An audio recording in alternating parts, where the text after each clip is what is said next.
Okay, good afternoon, everybody. As I said, I've got the Rotary Club members with me today on this auspicious Saturday afternoon, and currently I'm talking with Tony Callister, who's a member of the Barrow Club, and we're talking all things Rotary and environment. Good afternoon, Tony. Good afternoon, Brian. How's things? Good to see you. Yeah, it's good to see you, mate. You're always good value. We love you being on the show. It's great. Semi-professional, if nothing better. Well, Tony, I'm not so sure about that. Tony, we're talking environment and tree planting at the moment with Rotary. There's a lot of this talk of environmental friendliness. I know your club's quite heavily involved in this kind of thing. Give us some idea of just what you're doing and how these subjects are being managed with your own team. Well, regards our Barrow Rotary Club, I mean, we are going quite keenly into the environment section, and with planting and trees, we're looking at. Dave Coverdale, ex-president, has just bought. Crikey, let me think. I think it's into the thousands of quorms. So we're looking to be planting these crocuses, yes, good, in and around the area. So that's something, obviously, which is close to all us Rotarians' hearts. So that's a start at the moment for sure. Good, and that's something that I think all three clubs are doing as well. Who's running with that? When you say he bought them, is he going to plant them himself, or how's that going to work? Well, we're going to do it. I'll support Dave in that. It's going to put it out to the club with ideas on where they think would be best sited. We've got some ideas for sure, which will brighten up the town area and certainly maybe brighten up a couple of sporting facilities as well. Good, that's going to be great. And to be fair, I think the town centre would benefit from a brightening up, and long may it continue with Rotary's help there. I'm going to be talking to Tony a little bit later on, but before that, I think we'll just have a little break, a pause for some music, and just have a listen to this one. I think you'll like this. Okay, here we are back again with Tony from the Barrow Club. He's been talking to us this afternoon about his club's tree planting and crocus planting, I think it is. I hope the trees don't grow as well as them crocuses. They'll be up like a shot, won't they? Tony, when you say you've got this crocus planting and the tree planting and the environment, just tell me what plans your club's got going forward, the kind of things that are planned for the future with the club and the environment. Well, regards the environment, and one of the things we are looking at doing in the immediate is litter picking. I mean, that's something that really is a hot topic amongst residents around the town. And we feel that if we can do just something small in certain areas, that'll certainly help towards the bigger picture within the locality. At current, we're looking at getting some days together where members can come along. We're looking at ideas in specific places. And we'll carry those out. And we've got the support from the officers in the town hall, which is really, really good moving forward. Right, so that the town hall are aware of this. You won't just sort of rock up and do stuff and then somebody's going to chase you off. No. What we'll be doing is, of course, as a group, we'll look at the risk assessment, we'll look at the whys and the why nots and whether we can. But in conjunction with the environmental managers in the town hall, we'll be working close with them for support. We'll identify the right place where we're not going to be in amongst a lot of people. It can be done quietly. It can be done under the radar. Because at Barrow Rotary, we want to do things that are maybe just kept a little bit quiet. We don't want to particularly broadcast what we're doing. We just want to sit under the radar, be effective and move forward. Yeah, and I think that's if that's the way you do it, that's fine. The key there is getting it done. It doesn't necessarily mean that you've got to shout it from the rooftops, but as long as you get that piece of work done, that's great. When you say that you're going to do this in certain areas, have you got any kind of idea how often this is going to happen? Is this going to be a weekly, a monthly? How often do you propose doing it? Well, from my point of view, I would probably be suggesting maybe every 6 weeks. Right. We've got to bear in mind members' family time, etc., and other activities that we do within the Rotary. So if we look to probably deliver once every 6 weeks, or we may well look to deliver once a fortnight, it depends on an area that we're specifically looking at, and that will then be put down, recorded in a programme, and we can revisit that area as need be. But Brilliant. Again, we are in good talks with club members on the best way forward. Yeah, that's great. And I know a lot of rubbish can build up in 6 weeks wherever you go. You could have it forensically clean 1 minute, and 6 weeks later, it's like a tip. It's a difficult situation, Brian, because as you said there, one place can become a tip again within 6 weeks. And we know that a place can become very littered within a week. Yeah. And then it would become a real task on members to be going there every week. But again, we will be looking at certain specific areas with support from council officers on the best way forward and where we would get the best results. Yeah, great. And I think you're doing the right thing the right way. And that word risk assessment comes out again, people. The old risk assessment basis. That's the basis of all safe things, and we do everything safety if we can. I'll be back with Dave shortly. Tony, my apologies, Tony. I was thinking of Dave Coverdale there, your former president. I'll be back with Tony in a second. Listen to this one. Okay, here we are again with Tony Callister from the Barrow Rotary Club. This is the Rotary Show. If you've just tuned in, I'm Brian Boyd, and this is our last Saturday of every month where we broadcast everything Rotary and make sure that you're aware of who's doing what and how they're doing it. Tony, we've had a good talk about the environment and what your club's doing. Just give us an idea on your final thoughts on Rotary and the environment. What are your final thoughts there, mate? Well, listen, my final thoughts on Rotary. I felt very privileged to come into the Rotary organisation just over 12 months ago.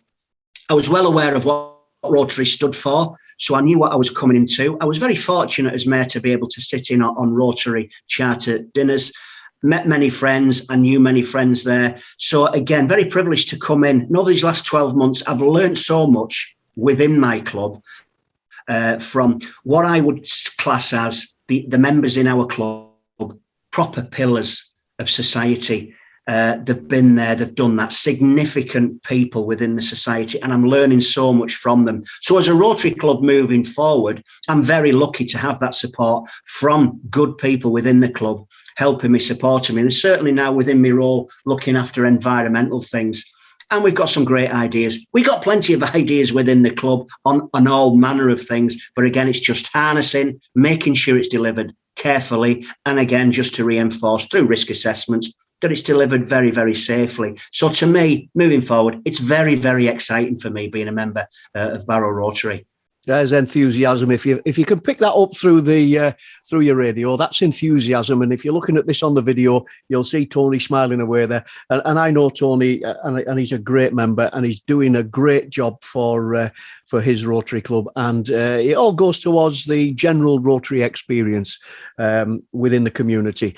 Thanks very much for your time, Tony. It's been, as always, it's been brilliant talking with you. And I hope that the listener is a little bit more informed now on just what's going on within the community. And thanks very much for your time. And I look forward to seeing you next time.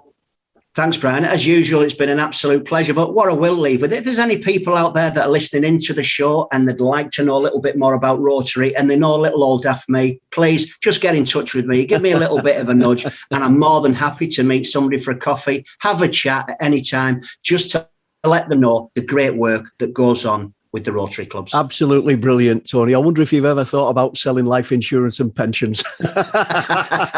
Thank you very much, sir. I will see you very soon. Brilliant, Tony. Thanks very much for your time. I'll see you shortly. Thank you. Okay, good afternoon, everybody. As I said in the earlier introduction, I'm joined by two people from the Rotary clubs of Peninsula and Furness Peninsula, and we've got Tony Callister, who's spoken with us before. We've got Welma Robinson, and we've got Graham Postlethwaite from the other two clubs. Good afternoon, people. Good afternoon. Good afternoon, Brian. Good afternoon, yeah. Well, I hope you're all right. We're talking today about all things Rotary and the environment. And if I can come to Val first, environment's, one of the most important things we can consider nowadays. And I know that your club in particular is having some projects associated with environmental concerns. But give me an idea, Val, just how you see this kind of global environmental concerns from a Rotary perspective. Well, Brian, as you know, Rotary has got 7 areas of focus at the moment, and environment has been at the core of everything that Rotary has been done over the past decades. But with it becoming the 7th area of focus, it has now become a much more prominent way of thinking, and it focuses us more onto the development of new environmental projects. Furness Peninsula has a wide range of environmental projects. For example, in addition to our regular litter picks and beach cleans, we manage the Rotary Garden at the Furness General Hospital, which we theme right through the year. And we've also involved local children from Roos Primary School, Rotary Kids Club, who made Easter eggs out of pebbles for our Easter garden. But we see the environment in a wider sense than just looking at plants as such. We've also got a bookstall, adult and leisure centre, recycling books, and this increases the opportunity to enhance reading skills, but prevent books ending up in recycling bags. And at the same time, it raises funds for worthy causes. We currently work with Kendal Rotary Club on a project called ITSA, and ITSA stands for IT Schools in Africa. But simply, we collect all sorts of IT equipment, such as computers, laptops, tablets, and everything electronic. Another very popular environment project is our Mary's Meals project. That's popular because almost everything that we sent off in the backpack project is secondhand. In the UK, education up to 16 years old is free at the point of delivery, but it's not so in many countries in the world. And in parts of Africa, a school notebook can be nearly a week's wages. Wow. So that used notebook means the world to many families. Waste is a huge problem in the UK, as we all know, and it's a great way to recycle our children's old school items and support a child abroad to go to school and help the environment in the process. Brilliant. And a lot of local projects there, but also, you know, genuinely global approach to environment. Graham from the Rotary Club of Furness, how would you kind of align with that from your own perspective in the Rotary Club of Furness? Well, I can't emulate what Val's been talking about, but we have been involved in a beach clean a couple of years ago. We were practically blown to bits at Roe Island. We were, yes, I was there. Trying to clean up the causeway, and we spent a pretty grim morning in a gale, and fortunately we did have waterproofs. In fact, one of our members, Peter Riddell, he was dressed up as though he was going to the Arctic. He was covered in sort of furry hoods and big boots and what have you, you know. Yeah, but I remember it well. Yeah, but we did manage a thorough clean of the causeway between Ramside and Roe Island. And frankly, we were glad when it was over, because it was bitterly cold, and I say absolutely lashing it down, and a gale of wind. Not ideal conditions to encourage you to look after the environment, but seriously, we are serious about looking after the environment, and say that was an unusual example, shall we say? But we're more into gardening events rather than gathering debris off the beach. But say we have done it. Yeah. It was an objective that the district had at the time as well. So we supported that. Well, I can fully appreciate that. I mean, yeah, I'm going to go back onto that shortly. We're going to get a little bit of music right now, but I just do want to say that I was present at that particular beach clean, and I do not understand how, when you see a little piece of blue rope sticking out of a bush, when you go to pull it, you know, you might be pulling an oil tanker out the Irish Sea. So it was a learning curve for me as well. We're going to get a little bit Rod Stewart now, and I'll be back with these two great people shortly, talking about the environment and how it's managed locally. Okay, thanks for tuning in this afternoon. It's Brian Boyd on Cando FM, and I'm with Rotary members, as always, on these particular days. And we're talking about Rotary, and we're talking about environment and just how that is managed locally. Now, if I can come to Graham from the Furnace Club, you do some tree planting. You mentioned gardening earlier, but you do some tree planting. And tell us about that. How does that work? Yeah, well, I mean, we've had a number of forays with tree planting, and the first one was several years ago, in fact, and that was replanting some trees that I think they'd been rescued from a government firing range up near Penrith. These were all fairly mature trees, mature saplings, shall I say, and they were just going to be bonfired, So I think it was a member from the Barrow Club had got hold of them, and we went on a planting exercise involving one of the schools. Mm-hmm. After that, we have had a planting exercise with Dane Gill School. That was up at Houghton Wood. I think we planted about 40 tiny saplings. Well, they were twigs, literally. But now they're sort of chest high, and you can see it developing into something decent. Good. And then in 2019, we actually passed a resolution at our club that we would attempt to plant at least 2 trees for every member that we had in the club. And of course, having said that, we then had the problem of looking for a site. So we between ourselves, the Woodland Trust, we talked to Barrow Council, and last year they came up trumps, and they sort of had a suggestion of 3 or 4 different sites.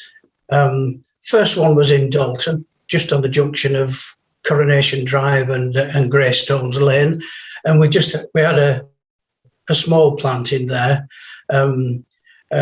We actually had to replant them because we'd put them in the wrong place, but that's another story. Anyway, they were planted, reinforcing an existing hedge, and then of course, COVID had interfered with all the plans, as it interfered with so many plans, we then were limited because tree planting can only really take place between October and March. That's right, yeah. We ran out of time. So coming in October, we hope to embark on our biggest project, which involves all of the clubs in the town, planting somewhere between 400 and 500 trees. Mm-hmm. Again, there'll be little tiny saplings when we plant them, but they'll make a substantial wood, and we're actually going to plant them in the form of our Rotary wheel, our badge, and that will be literally a Rotary wood. So fingers crossed. I hope we're all around to see it actually become a wood. I'm sure we will be. Yeah. It might end up a rainforest if you keep going like that. We'll. And Val, that's the tree planting from Graham's point of view. What's the kind of key project for yourself at the moment? You seem to have a lot of stuff going on, but tell us something about the key environmental projects at this particular time, the biggest one, the most prestigious one.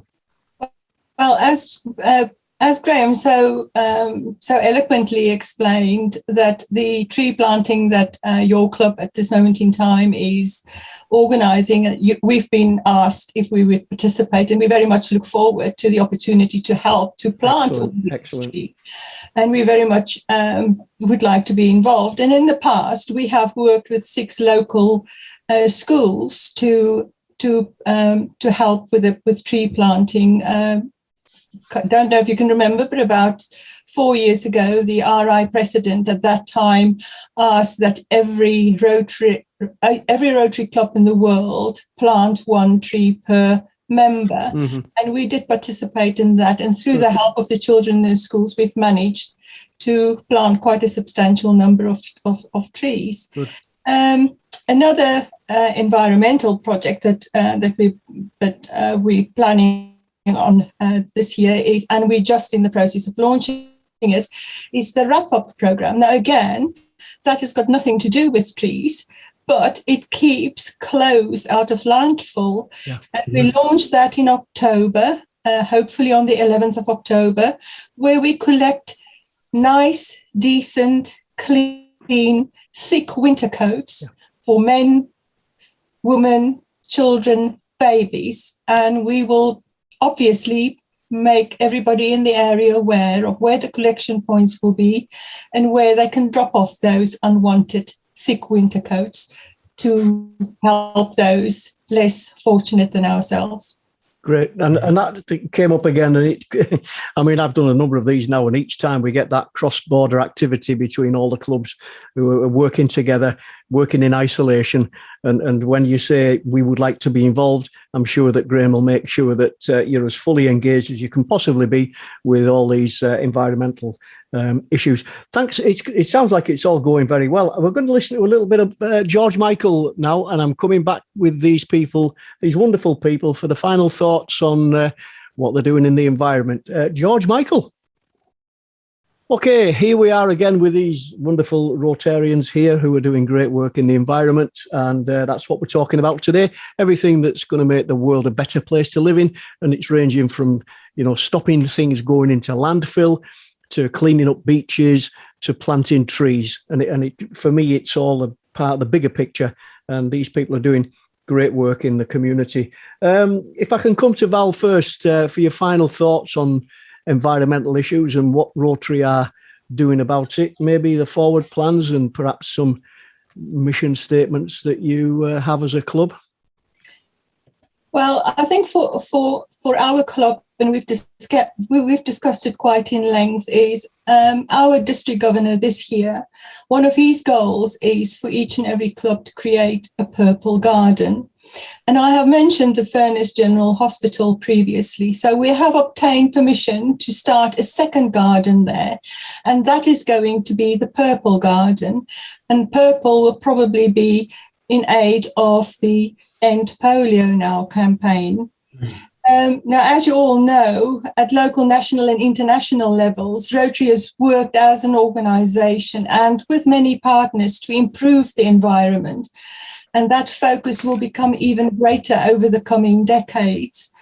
Rotary works with all age groups, starting at primary school through secondary, into colleges and universities, engaging people of all ages to give the environment, which is our environment, the highest priority. And as you've heard today, we don't just talk about it, we get our hands dirty doing it. And if environment is important to you, come and talk to Rotary. We have 3 clubs right here in Barrow and 63 clubs across the district ready and waiting to hear your ideas and if you can help us. Brilliant. I hope I was allowed to do that, Brian. That's excellent. Thanks very much, because I'll be talking to the listener later on with details. Graham, the same thing to you. How do you feel about the environment? What are your views and the views of the club going forward? Well, yeah. I mean, as I said earlier, we are serious about looking after our environment, and frankly, our focus really is going to be on tree planting and urban tree renewal. This is an interesting sort of concept, really, because we've got a lot of wonderful avenues in Barrow, and they've had. They've lost a number of trees over the years for various reasons. Myself and our associate member, Paul Littlewood, and our president, Martin McLeavy, we actually do take part on a council initiative, which is looking at sites throughout the borough for tree planting. and we will hope to contribute to that debate as time goes on, and then eventually also to get involved with urban tree renewals. So that would be where the odd tree has been lost in a road. We would seek to be able to replace it. There's a lot of health and safety issues that go with that, of course, because you are working on the roadside, and there's a lot more sort of controls that you need to put in place to do it safely. But we will eventually work through that and get involved with that as well in due time. And then finally, I would just like to say that we have, in collaboration with Furness Peninsula, we've planted a memorial tree, an oak tree, in memory of the Duke of Edinburgh, and that is in Coronation Gardens on Abbey Road. It's still it's not a completed project at the moment. We're actually waiting for an appropriate stone to install, and when that's done, we will be having an official sort of unveiling of the tree. It's there for everybody to see, of course, even now. But that would be the aim in the course of the next few weeks. Good, and I think that's really sums it up. Is that we don't only just plant trees and stuff like that. It's that urban renewal of trees and refurbishment and everything. And it's brilliant to see that all this is going on in the community. Great numbers of people don't actually know that it's happening, but this platform gives us an opportunity to be able to share it with the wider audience. I want to thank you both for your time. It's been brilliant to speak with you today. You've given us a great deal of information. So I'll say farewell and keep up the good work, and thanks for your time. And Graham Postlethwaite and Velma Robinson, I've been privileged to speak with you today, and let me hope that your weekend goes as well as it should do. Thanks very much for your time. It's been nice to be with you. Thanks, Brian. Yeah. Okay. Thanks, Brian. Bye-bye.